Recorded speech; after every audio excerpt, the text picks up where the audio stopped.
All right, studio time check 932 on 939 Solutions FM. My name is Adi Damola LAFFY. It's another time to take you through the stories in today's national dailies on the program from the Dailies on AM update. And my name is Adi Damola LAFFY. Like I said earlier on, I'll be doing this with Comrade Ayodeji Ajishokwe. But today we are running it virtually. Quite a number of stories on the pages of newspapers this morning. But Comrade Ayodeji Ajishokwe, beautiful morning to you, sir. Yes, another beautiful morning out here in the city of Ibadan. Good morning to you and to our esteemed listeners and viewers all over the world. Okay, Comrade, yesterday, one of the stories that came out in the dailies was this story about the Revenue Mobilization and Fiscal Commission, talking about the basic salaries of each senator, saying that every senator receives a basic salary of 1 million naira on a monthly basis. But there have been so many controversies, so many dust have been raised concerning that. And we have a senator, seven senator Ismaila Kawo Smaila, saying that no, they are earning about 21 million naira on a monthly basis. And an ex-senator, that is Senator Shehu Sani, also had this to say. Let's take a listen before we go into the stories proper. Well, the Resource Mobilization and Physical Allocation Commission, we are just playing with figures. They said they were specific in saying this is the salary of the legislators, or specifically the senators. And then they went on to give a breakdown of 20 million, which they said was what every senator earns in 4 years. But I think they have been economical with the truth, and I think I can understand their fears and apprehensions in terms of telling the truth when they know what is actually happening. While before I come to this interview, I was going through the papers and I saw this statement credited to one of the senators from Kano, distinguished Senator Kawo Smaila, who confirmed what I said, that the senators, particularly of this National Assembly, are receiving up to 21 million naira monthly. During my time, I was in the Senate, and I was pricked by my conscience as an activist who went to the Senate to unveil what has been made secret for over 2 decades. And I believe that taxpayers and Nigerians in general have the right to know how much their legislators are earning and how much they are actually being given. And I went on as a senator, serving senator then, to disclose what I do receive monthly, what is credited into my account. At that time, it was 13.5 million plus 750,000. And what the present serving senator confirmed is in line with what I said. And if you receive an alert of 21 million, or at our time 13.5 million, I cannot say I received 1 million or 2 million. It is what I received. And what I know very well is that there is the basic salary. In our time was 750, and now they said it's 1 million. And there is what is called running cost of your office. And the running cost of your office is not sent to the office account, it's sent to your own personal account. And then so I don't know how, it's all semantics, trying to play with figures, but I can confirm that whatever comes to your account is due for you, irrespective of whatever appellation is being attached to it. The point is that if I receive 21 million monthly, and I said I received 21 million, and then maybe explanation can come later, but it goes to my own personal account, and I was told this is how I will do it. That's a different thing. Legislators receive 3 allocations. The first is their salary. The second is the running cost of office. That running cost of office is used to maintain your office in the National Assembly and then the one in the constituency. But it is not the money you are also given to pay your staffs. All the staffs all the executive aid which you employ are paid by the National Assembly. So they are not paid from that amount of money. And then totally. All right, Comrade Ayodeji Ajishokwe, are you there? Very much so. Now, I'm sure you listened to Senator Shehu Sani there, giving us the breakdown of how much a senator receives as we speak today and how much he was receiving when he was in the House. So now the question now is, why would RMAFC come up with that figure in the first place? Well, you see, what the Ramfac did was talking about the figures that was known to it officially, that it's prescribed as salary and emolument to National Assembly members. That is strictly official. But can we now say that the Ramfac management is totally unaware, in spite of their leverage within the system, not to know that National Assembly members were paying themselves more than prescribed? Probably RMAFC shouldn't have even come up, since they weren't sure that that was the figure, because they made it look as if that was the exact amount every senator earns today. No, it was an attempt to hoodwink Nigeria. Look, yesterday we were talking about the function of the three arms of government, and that because of the intervention of the military, we overlook, we do not understand, we are not in sync how powerful the parliament is to regulate governance. Look, Nigeria, and I said it also, that shouting end bad governance should have started in the National Assembly. It is where it ought to have started. The senators earned 21 million. So, do you remember one member of the House of Reps that stood up in the Green Chamber and read out how much they earned? Did you see that clip? Yes, I saw it. Did you hear anything from the Green Chamber? Did you hear anybody sanctioning him? Not Did at you all. hear anybody sanctioning them? At all, none. So that means they earn, the Green Chamber earns about 14 million. But you see, that is the kind of, and that is apart from oversight function. Definitely. When they go to do oversight function, when they go to do oversight function at Dangote Refinery, which is not part of government, when they go to NNPC to do oversight, okay, are there no committees of the Senate and of the House of Reps oversighting NNPC? Have you heard from them regarding the non-functional refineries and the monies allocated to them?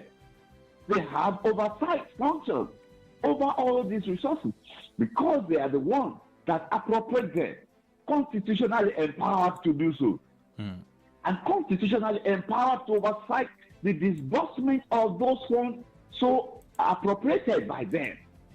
Have you heard anything about the refineries from the National Assembly in terms of oversight? Have you? No, we have not. And I told you the challenge that we are confronted with. The challenge is the turnover of members of the National Assembly, the cost of training them. Look, making a good legislator, it is no mean task. You understand? It is no mean task. And are they responsible? Are their constituents taking them up? Or are they going to them to ask for school fees? Even if they're asking for school fees, that is even reasonable. Comrade, in an ideal situation, should their remuneration be embedded in secrecy as we are having it today? Because I don't think this is operational in any part of the world. Because now on the front page of the Nigerian Tribune, it says confusion triggers fresh debate over senators' pay package. I had this one. Okay, this one saying Akpabio undermines RMAFC's AMC in fixing salaries allowances article. I mean, what is all this discrepancies and these figures? There is no discrepancy. It is illegality.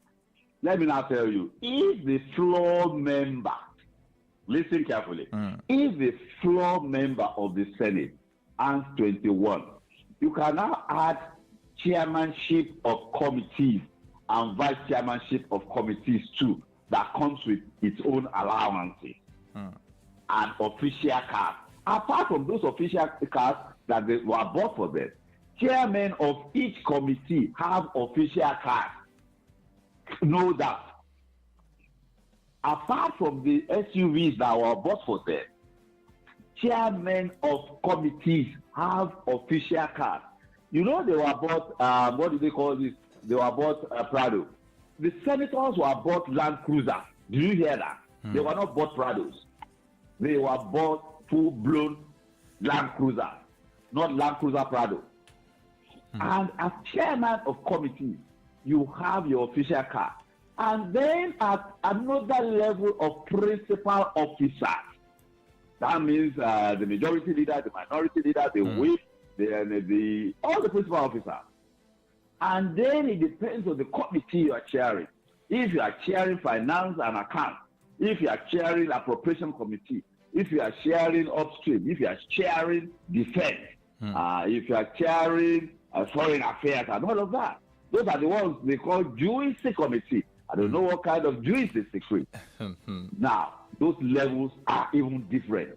You understand? Downstream, upstream, you understand? NGIC, BOI, all sorts of those so-called juicy committees. These Nigerians should beam their searchlight on the legislature. What are they doing? No. They are not paying attention to what they are doing. Comrade Ayodeji, with this so much these big figures the senators are earning, it seems our senators are earning way more than the U.S. president, with the look of things. Look, the U.S. president provides his own food. Definitely. In the presidential lodge. Definitely. The government will do some renovation when a president leaves. You understand? Modest, and I emphasize on the word modest renovation. If you want more than that to suit your own peculiar taste, you will pay for it. They usually call it a facelift, giving the White House a facelift. When that facelift is done, if you want more than that, you will pay for it from your pocket. You will pay for it by yourself. So all those extra, you pay for it. Look, let me tell you, the CIA has an official jet. You understand? The wife of the director of the CIA flew on that official jet with the husband. The system sent a commercial flight ticket to the wife and said, you are not supposed to be on that aircraft. And they sent her a ticket to pay for. Can you imagine that?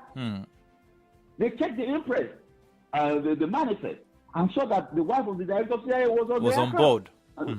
Was on board. What was her business there? It was not a trip she was supposed to be on. Saying that it was the aircraft was strictly an official they sent engagement. Her a ticket. Okay, there are situations if they are going for a public official function that you go with spouses and all that. They sent her a ticket, a commercial ticket, to pay.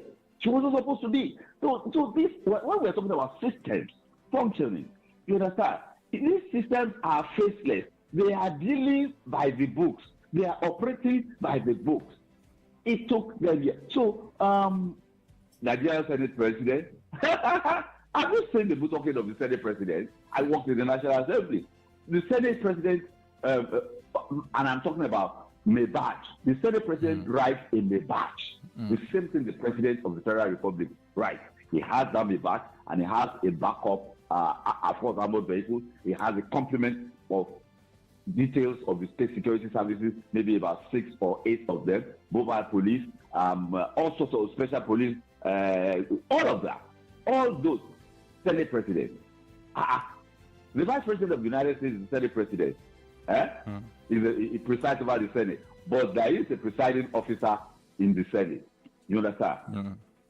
It was we said it day before yesterday. Was it Monday? Yeah, yesterday or Monday. That members of the United States Congress Some of them cannot afford to rent apartments of their own in Washington, D.C. They share apartments. Some of them sleep in their offices. Congressmen sleep in their offices. Some of them share apartments. They cannot afford. They cannot afford to rent apartments. Talking about the U.S. congressmen, though. Exactly. They cannot afford to. Look, they are paid strictly based on, and they work full time. They work full time. You understand? Congressmen work full time. When they are not in Washington, they are back in their constituency. And they are always, their constituents write them. They write them. This is what is happening. Attend to it. Do this for us. Do that for us. Of course, they are not going to ask them that they are hungry, that their children want to get married, their children got pregnant, they want to abort the pregnancy, and all of that. You understand? Governance. And then let me say one thing that is a problem with our Nigerians with the parliament. We look, the Speaker of the House of Reps, you know they had to pull a particular bill yesterday. Yes. Okay, until yesterday, did you hear about that bill? They are doing the first and second reading. They are going to refer it to a committee, House committee, and then they will just smuggle it through, and then you will just see that you will hear that the president will sign. You remember Kama Act? Mm-hmm. A few years ago. You remember Kama? Yes, I remember very well. Did you hear any public hearing on it?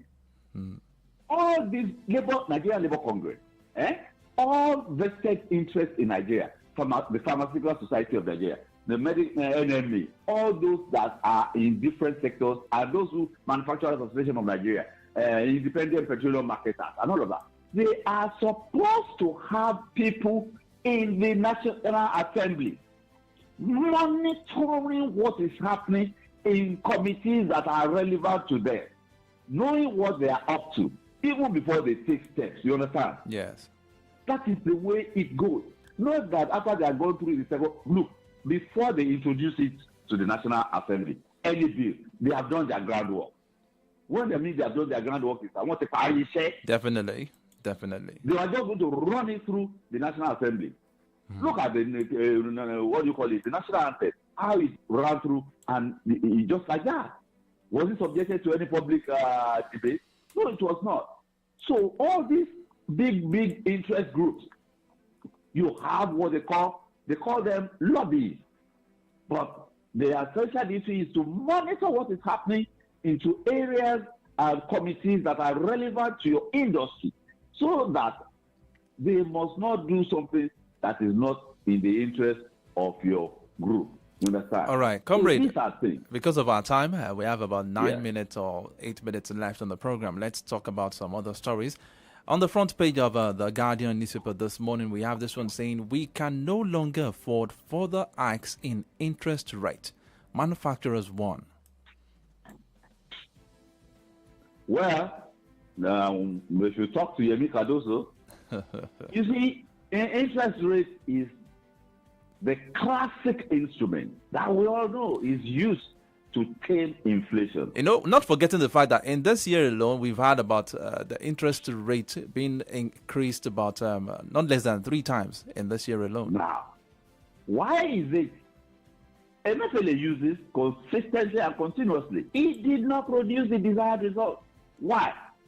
Nigeria's inflation is not driven by demand as it were.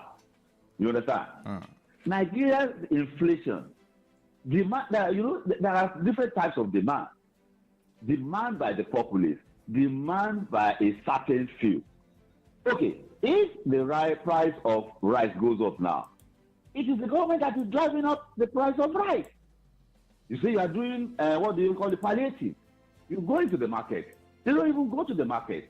When they have given me a contract, 1 billion naira contract to supply rice, I won't go to Bodija market. I will not. Because I will be buying at market price there. I will go to the villages. I will send scouts. We call them scouts. I will send scouts to the farms. They will go and buy direct. They will buy cheap there, and they will So there will be nothing to supply to the market.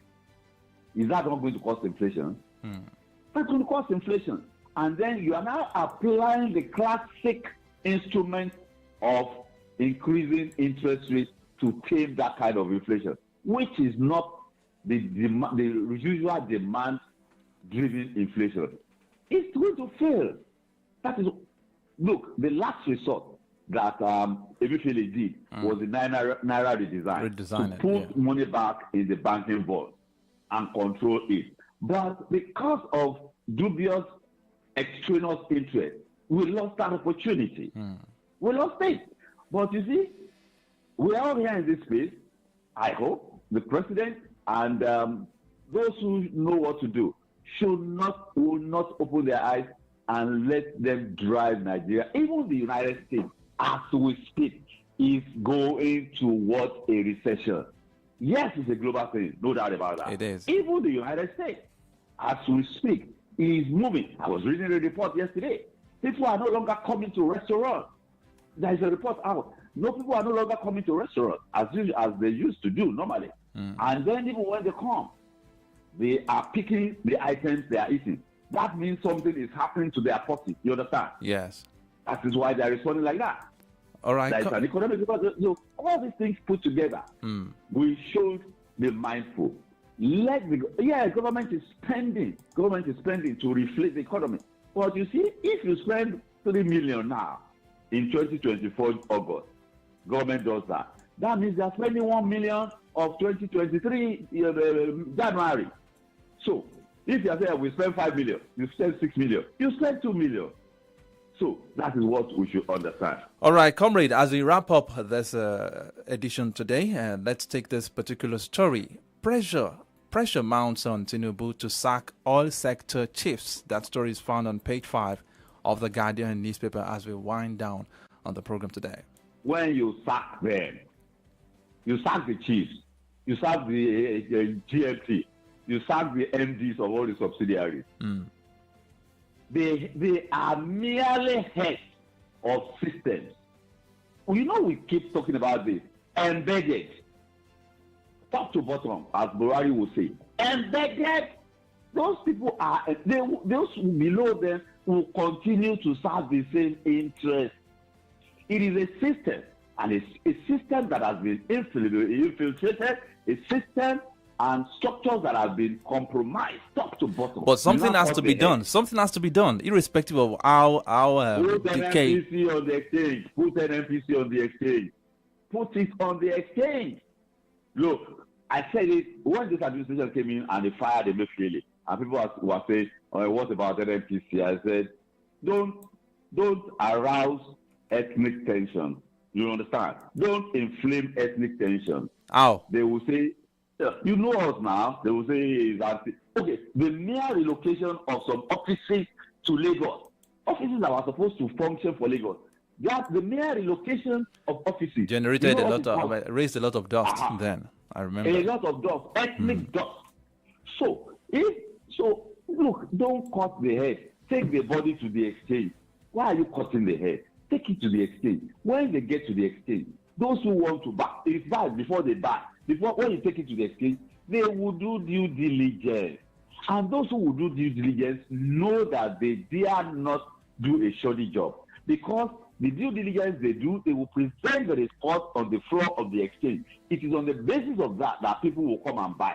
When people now buy and see that you dress it up, that in itself is a crime. And you cannot hide because it is a corporate place.